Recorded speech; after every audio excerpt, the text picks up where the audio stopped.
Hello students, आज की इस वीडियो में आज मैं कक्षा 10वीं वाले विद्यार्थियों को अंग्रेजी सब्जेक्ट के महत्वपूर्ण प्रश्न बताने वाला हूँ। सारे सब्जेक्टों के खत्म हो चुके हैं, सिर्फ अंग्रेजी बचा है, आपका संस्कृत बचा है और हिंदी का बचा है। तो आज अंग्रेजी का भी बता देते हैं। तो चलो देखो यहाँ पे सबसे पहले इसे समझते हैं। देखो 22 अंक के जो प्रश्न है, 75 अंक में 22 अंक का प्रश्न जो है वो लेसन से 12 अंक के प्रश्न आएगा और ये जो पोएट्री है उससे 10 अंक के प्रश्न आएंगे। दोनों को मिलाओगे तो 22 अंक का प्रश्न आपको देखने को मिलेगा। अब ये जो 22 अंक के प्रश्न में से जो 12 अंक का प्रश्न है, ये आपका लेसन से आएगा और लेसन से जो प्रश्नों के उत्तर वाले आएंगे वो 4 प्रश्न रहेगा, हर एक प्रश्न 3-3 अंक के रहेगा। और ये जो 10 अंक के पोएट्री से आएगा, उसमें आपको 5 प्रश्न देखने को मिलेगा और हर एक प्रश्न 2-2 अंक के रहेगा। तो यहाँ से देखो टोटल कितना आ रहा है, 22 नंबर का प्रश्न आ रहा है। तो 22 अंक के प्रश्न में कौन-कौन से इंपॉर्टेंट है, उसे आपको टिक लगाना है। तो चलो मैं बताते जाऊँगा, आप लोग टिक लगाना और टिक लगाने के बाद पढ़ना भी है। तो ये जो यूनिट 1 है, जिसे हम क्या कहते हैं, इंस्पिरेशन कहते हैं। तो ये जो यूनिट 1 है, इसके अंदर जो रीडिंग 1 है, पेट्रियोटिज्म, इससे भी प्रश्न आते हैं। हर साल अभी तक आया है, तो हर साल आया है। तो देखो जो प्रश्न मैं टिक लगाऊंगा उन सभी को अच्छे से पढ़ना है। तो देखो पहले प्रश्न को आपको टिक लगा लेना है, दूसरे को भी टिक लगा लेना है, ठीक है। तीसरा भी आता है तो तीसरा भी इंपॉर्टेंट हो गया, चौथा भी, और ये पांचवा भी। और होगा तो और देख लेते हैं। हाँ, एक प्रश्न और है, ये छठवा है। तो 7 प्रश्न है, 7वां को देखने की जरूरत नहीं है, छठवा तक के ही आपको देखना है। तो ये 6 तक के प्रश्न जो है वो काफी इंपॉर्टेंट प्रश्न है। अब आते हैं रीडिंग बी। ये जो रीडिंग बी है ये पोएट्री से संबंधित है, तो पोयम है समझो। और पोयम आपके बुक में टोटल 5 ही पोयम है। तो 5 पोयम है, तो हर एक पोयम से 2-2 अंक के प्रश्न आना है। और लेसन कितना है, लेसन टोटल 10 लेसन है और 10 लेसनों में से सिर्फ 4 प्रश्न आना है। तो 4 प्रश्न कौन से आएगा वही मैं आपको यहाँ पे बता रहा हूँ, और पोएट्री से कौन कौन से प्रश्न आपको देखने को मिल सकता है। तो देखो ये जो पोएट्री वाला टॉपिक है, इससे कौन सा प्रश्न आएगा, इससे आ सकता है, पहला आ सकता है, दूसरा आ सकता है, दूसरे को भी टिक कर लेना, तीसरा भी आ सकता है। एक प्रश्न फिक्स है यहाँ से आना, चौथा आएगा या पांचवा आएगा या छठवा आएगा, इन 6 में से कोई एक प्रश्न आएगा। तो इस पोएट्री वाले टॉपिक से 6 प्रश्न इंपॉर्टेंट हो रहा है। इसके बाद देखो रीडिंग सी, रीडिंग सी पर आते हैं, ये लेसन से संबंधित है। तो यहाँ पे पहले को आपको टिक कर लेना है, दूसरे को टिक कर लेना है, तीसरे को भी टिक कर लेना है, ठीक है। चौथा पांचवा, हाँ चौथा बेकार है, पांचवा देखो, ठीक है। पांचवा आ सकता है, छठवा आ सकता है। इसके बाद और कोई प्रश्न नहीं बन रहा है, नहीं सातवां बन रहा है, नहीं आठवां बन रहा है, तो उनको छोड़ देना है। फिर आते हैं यूनिट 2 पर, ठीक है। यूनिट 2 पर आते हैं, यूनिट 2 के रीडिंग 1 पर आते हैं। यूनिट 2 के जो रीडिंग 1 है, इसके अंदर देखो कौन कौन से प्रश्न हैं उनको देख लेते हैं, ठीक है। तो देखो एक तो पहले को आपको टिक लगाना है, दूसरे को भी टिक लगाना है, तीसरे प्रश्न को भी टिक लगाना है, चौथे प्रश्न को भी टिक लगाना है, पांचवा और छठवा इंपॉर्टेंट नहीं, सातवां नहीं, आठवां नहीं, सीधा 9वां देखो, 9वां इंपॉर्टेंट है और ये आपका 10वां प्रश्न इंपॉर्टेंट है। अब बी सेक्शन में आते हैं ना, रीडिंग बी, ये पोएट्री से संबंधित है। तो जितने भी बी सेक्शन है यूनिट के अंदर, जो भी बी सेक्शन रहेगा वो सबके सब पोएट्री से संबंधित रहेगा। तो पोएट्री से आपको इस यूनिट से, मतलब ये पोएट्री वाला टॉपिक है, इससे कौन सा प्रश्न देखने को मिलेगा उसको भी मैं बता देता हूँ। यहाँ पे इंपॉर्टेंट में ये पहला है, ठीक है, बैंक एंड शॉप वाला। इसमें 3 प्रश्न है, तीनों प्रश्नों को देखना है, तीनों इंपॉर्टेंट है। इसके बाद रीडिंग सी देखो, रीडिंग सी से कौन कौन सा प्रश्न इंपॉर्टेंट है वो मैं आपको बता देता हूँ। एक तो पहला इंपॉर्टेंट है, दूसरा को भी आपको टिक करना है, दूसरा भी इंपॉर्टेंट है, तीसरा चौथा छोड़ दो, पांचवा छोड़ दो, छठवा छोड़ दो, सातवां भी छोड़ दो, ये आठवां पे आते हैं, ठीक है। आठवां भी इंपॉर्टेंट है।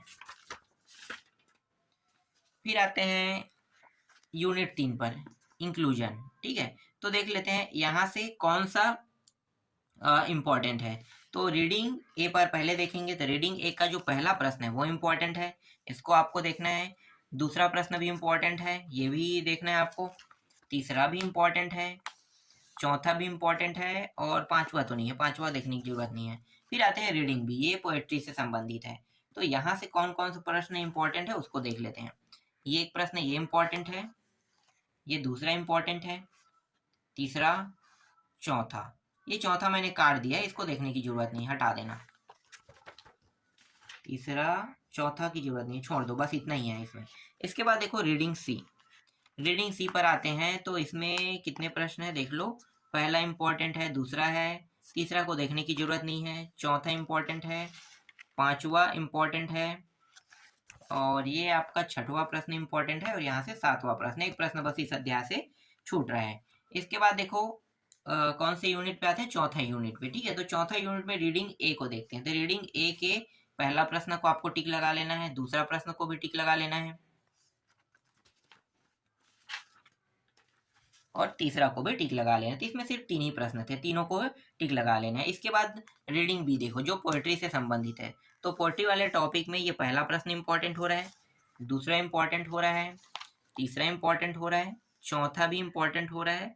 इसके बाद और कोई इंपॉर्टेंट है क्या, एक और है पांचवा, और अंतिम है सीधा आपको देखना है नौवा को। बस इतने इंपॉर्टेंट है, छठवा सातवां आठवां छोड़ देना है। फिर आते हैं रीडिंग सी पर। ठीक है, इस रीडिंग से कौन सा प्रश्न देखने को मिलेगा इंपॉर्टेंट के तौर पे, उसे मैं दिखा देता हूँ। देखो पहला इंपॉर्टेंट हो रहा है, दूसरा इंपॉर्टेंट है, तीसरा देखने की जरूरत नहीं, चौथा भी नहीं, डायरेक्ट पांचवा को आपको पढ़ना है। इसके बाद आते हैं यूनिट 5 पर आते हैं ना, एडवेंचर से संबंधित है। इसमें रीडिंग 1 को देख लो। तो रीडिंग 1 के अंदर पहला प्रश्न, दूसरा प्रश्न इंपॉर्टेंट है, तीसरा है, चौथा है, और ये पांचवा भी इंपॉर्टेंट है, यहाँ तक कि छठवा भी इंपॉर्टेंट है। सातवां और आठवां को देखने की जरूरत नहीं है। सीधा आते हैं रीडिंग बी पर, पोएट्री वाले टॉपिक से। ठीक है, इसमें कौन सा इंपॉर्टेंट है देख लेते हैं। तो देखो पहला इंपॉर्टेंट रहेगा, दूसरा इंपॉर्टेंट है, तीसरा भी इंपॉर्टेंट है, चौथा भी है, पांचवा भी है, छठवा आपको देखने की जरूरत नहीं है। सीधा आते हैं सातवां में, सातवां इंपॉर्टेंट है, और ये आपका आठवां भी इंपॉर्टेंट है। तो जितने भी पोएट्री से थे ना लेसन, वो सारे मैंने आपको बता दिया ना। तो पोएट्री वाले समझो खत्म हो गया।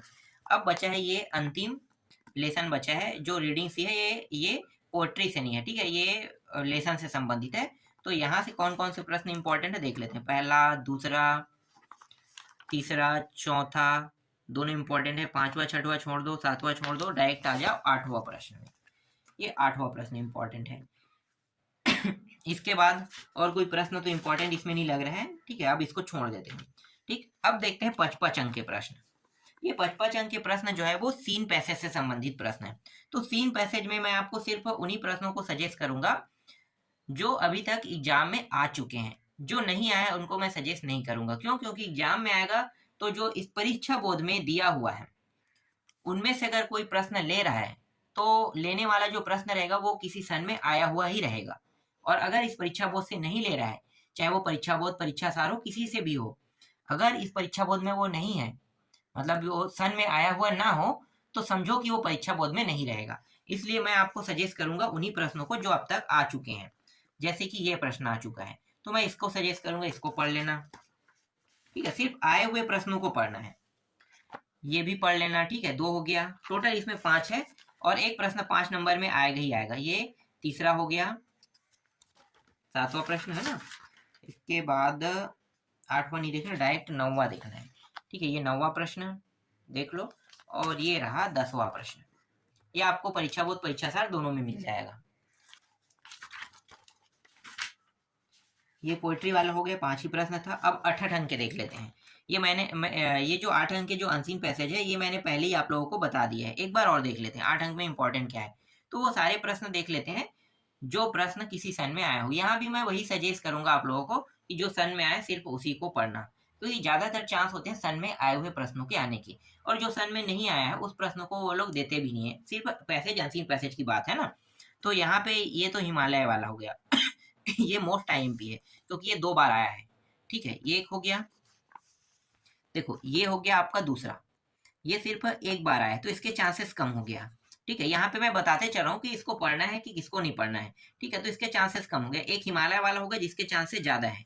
ठीक है, मैं यहाँ पे टिक तो कर दिया हूँ, आप लोगों को बता भी दिया हूँ कि ये सारे प्रश्न इंपॉर्टेंट है। एक तीसरा ये भी हो गया।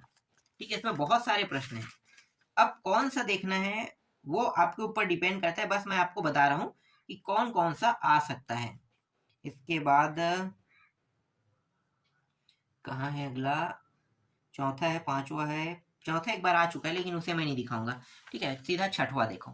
छठवा जो है ये भी सिर्फ एक बार आया है तो इसके चांसेस भी कम हो रहे हैं ना। सातवां भी एक ही बार आया है तो इसके भी चांसेस कम हो रहे हैं।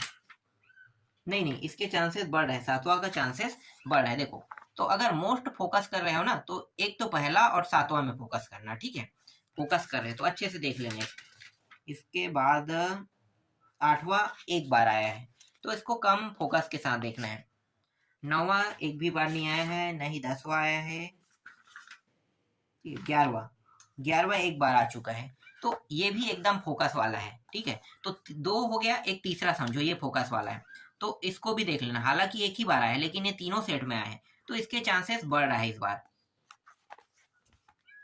फिर ये है, देखो ये आ चुका है 2 बार, सेट ए सेट बी में आया, तो इसके चांसेस भी यहाँ पे बढ़ रहा है। ये चौथा हो गया समझो।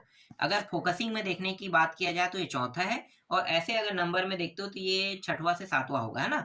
तो फोकस के हिसाब से देखो इसे, तो फोकस में ये मोस्ट फोकस प्रश्न है। फिर ये प्रश्न जो है इसके भी चांसेस कम है,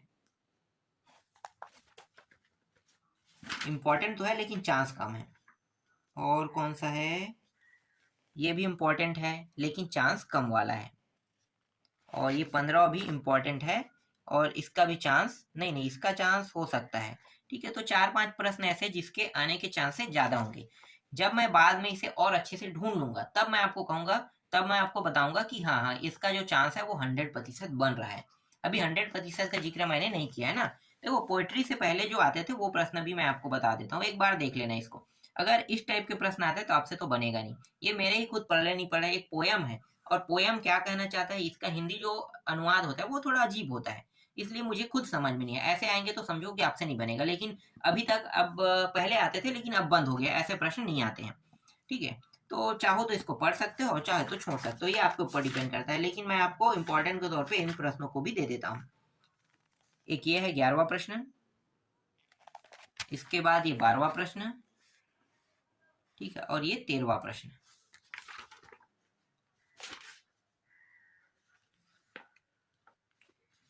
ठीक, 13 प्रश्न ही बस है इसमें। अब आप लोगों को मैं बता देता हूँ, ऐसे बता देता हूँ कौन कौन से ऐसे इंपॉर्टेंट है। मैं तो शुरू में भी आप लोगों को सजेस्ट किया था कि वंडर ऑफ साइंस जो है वो रिकॉर्ड में हर साल आया, देख लो 19, उसके बाद है, देखो यहाँ से शुरू कर 18, है ना, 18 के बाद 19 में भी आया है, 20 और 21 कोरोना काल के कारण तो समझो कि इस समय के तो कोई पेपर ही नहीं है, तो इसलिए 22 पे डायरेक्ट आते हैं। 22 और 23 में भी आया है और 24 में आया है, लगातार आया है हर साल। तो हर साल आया है तो भाई इस साल कैसे छोड़ देगा। अगर इस साल छोड़ देता है तो माई हॉबी को उठा लेगा। मतलब दोनों में से कंपेयर करके देखा जाए तो वंडर ऑफ साइंस और माई हॉबी जो है वो आता ही है, इसलिए आप दोनों को पढ़ सकते हो। हाँ, माई हॉबी में रिस्क मत लेना। माई हॉबी के चांस जो है वो, अगर वंडर ऑफ साइंस को दे रहे हैं तो माई हॉबी को पिछले साल क्या होता है, पिछले साल माई हॉबी को हटा दिया था, तो ऐसा रिस्क मत लेना, ठीक है। ये हर साल आता है, हर साल आने वाला है, इसको एकदम फोकस में रखना, और उसके साथ एक और एक्स्ट्रा रख लेना जैसे कि माई हॉबी, जो सरल है।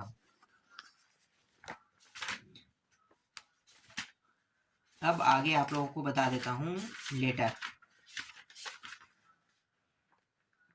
देखो ये लेटर वाला, लेटर के बारे में मैंने बताया था कि पिकनिक, है ना, पिकनिक में जाने, फ्रेंड की शादी में जाने के लिए, और टूर वाला, ये तीनों एक ही होता है। तो समझो कि मैं इसे तीनों को एक करके बता रहा हूँ आपको, ठीक है। तो ये एक हो गया, यहाँ पे पिकनिक की जगह टूर भी कह सकता है, और फ्रेंड की शादी के लिए भी छुट्टी। मतलब यहाँ पे जो छुट्टी लिया जा रहा है वो किस वजह से लिया जा रहा है, स्कूल ना आने की वजह से, है ना। तो आप क्यों स्कूल ना नहीं आ रहे हो, तो वही तो छुट्टी ना। टूर में जा रहे हो तो भी आप छुट्टी ले रहे हो, मतलब स्कूल ना आने की वजह बता रहे हो।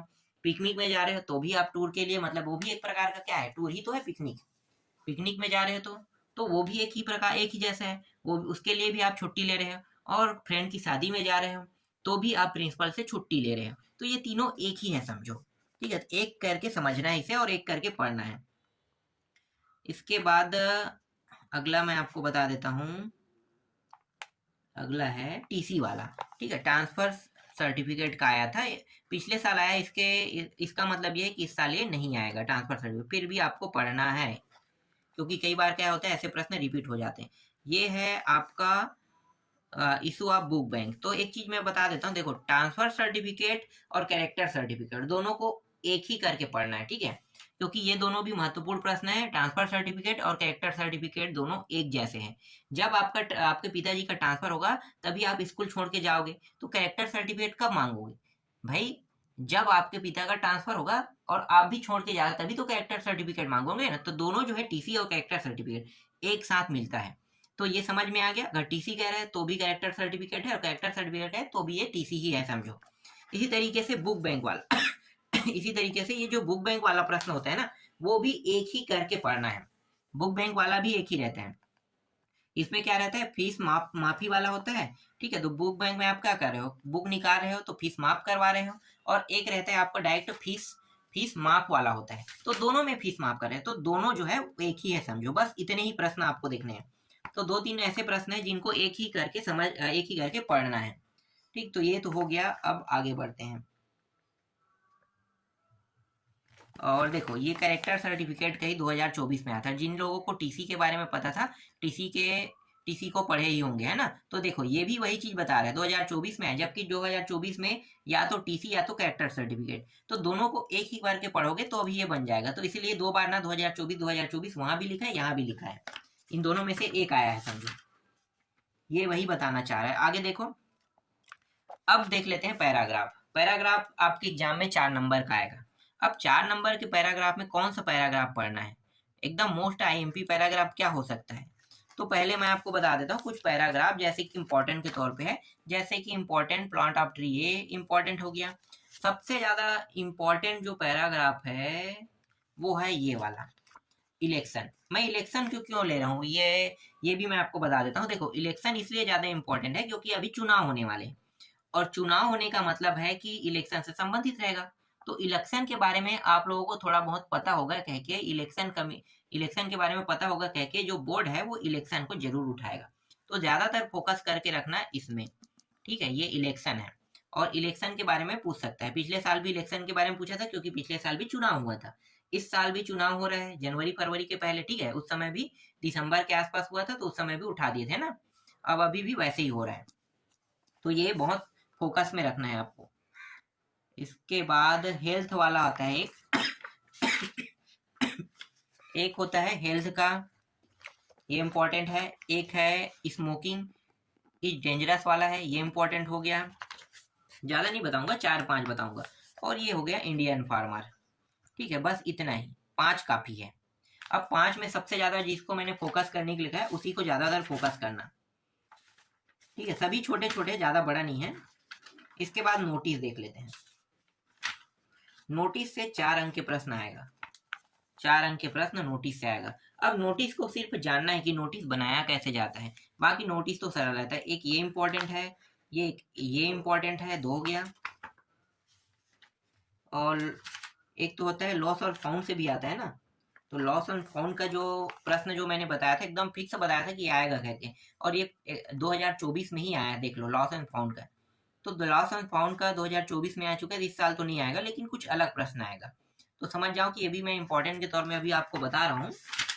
देखेंगे बाद में क्या क्या कम किया जा सकता है, उनको फिर मैं बाद में बताऊंगा आपको। समय मिलेगा तभी मैं आपको बता पाऊंगा ना, समय नहीं मिल पाएगा तो फिर आप लोग अच्छे से तैयारी करके रख लेना इसको। फिर ये इंपॉर्टेंट है, ये इंपॉर्टेंट है। देखो, दो तो आएगा ना नोटिस, और नोटिस में क्या है, एक अथवा में रहेगा और एक ऐसे ही रहेगा। एडवर्टाइजमेंट अब बंद कर दिया है। एडवर्टाइजमेंट पहले बहुत आता था, और एडवर्टाइजमेंट सबसे सरल होता है, क्योंकि उसमें एक चित्र बना दो, उसके बाद थोड़ा बहुत ना उसके बारे में बगल में लिख दो, तो एडवर्टाइजमेंट में बहुत आसानी से आपको नंबर मिल जाता था। इसलिए ना ये लोग जानबूझ के नोटिस को अब ज्यादा फोकस करें, क्योंकि नोटिस को लिखना पड़ता है, तो पूरा लिखने वाला है, इसलिए नोटिस देना चालू कर दिए हैं। इसके बाद ये भी प्रश्न इंपॉर्टेंट है, और ये 14वां है, और ये 15वां भी है। बस इतने ही है। पोस्टर और एडवर्टाइजमेंट को हटा दो। इसके बाद आपका ग्रामर और वोकैबुलरी बचा। ग्रामर और वोकैबुलरी से जो प्रश्न आएंगे, टोटल आएगा 20 नंबर के आएगा, और 20 नंबर में 5 नंबर का तो डुएट डायरेक्टेड रहेगा। डुएट डायरेक्टेड जो है वो सबसे सरल प्रश्न आता है, तो मैं आपको बता दूंगा कि डुएट डायरेक्टेड को कैसे बनाया जाता है, किस टाइप के डुएट डायरेक्टेड आएगा, कठिन आएगा कि सरल आएगा। 5 प्रश्न और 5 टाइप देखेंगे, तो 4-5 टाइप समझ में आ जाएगा, वही 10 टाइप देख लेंगे। तो 10 टाइप में जैसे कौन सा प्रश्न इंपॉर्टेंट हो सकता है, कैसे इसे बनाया जाता है, इसके फिट को ही देखना है हमें। अगर वो समझ में आ गया तो समझो 5 नंबर यहाँ से भी फिक्स हो जाएगा, और एक एक नंबर के वस्तुनिष्ठ प्रश्न रहेगा, और 1 नंबर का आपका खाली स्थान, और 1 नंबर का क्या रहेगा, सही जोड़ी मिलाव रहेगा 1 नंबर। तो इस तरीके से 5-5 प्रश्न रहेगा, 5 नंबर का हो जाएगा, और 5 नंबर का डुएट डायरेक्टेड। तो 20 नंबर का प्रश्न अभी मैं छोड़ रहा हूँ। जिसे मैं ढूँढ के आपको बता दूँगा। अब 20 नंबर के प्रश्न में सिर्फ़ डू या डायरेक्टेड ही मैं बता सकता हूँ। जो 15 नंबर के प्रश्न है वो कहाँ से आएगा मुझे भी नहीं पता। वो एक प्रकार से समझो कि वो तुक्का ही रहता है।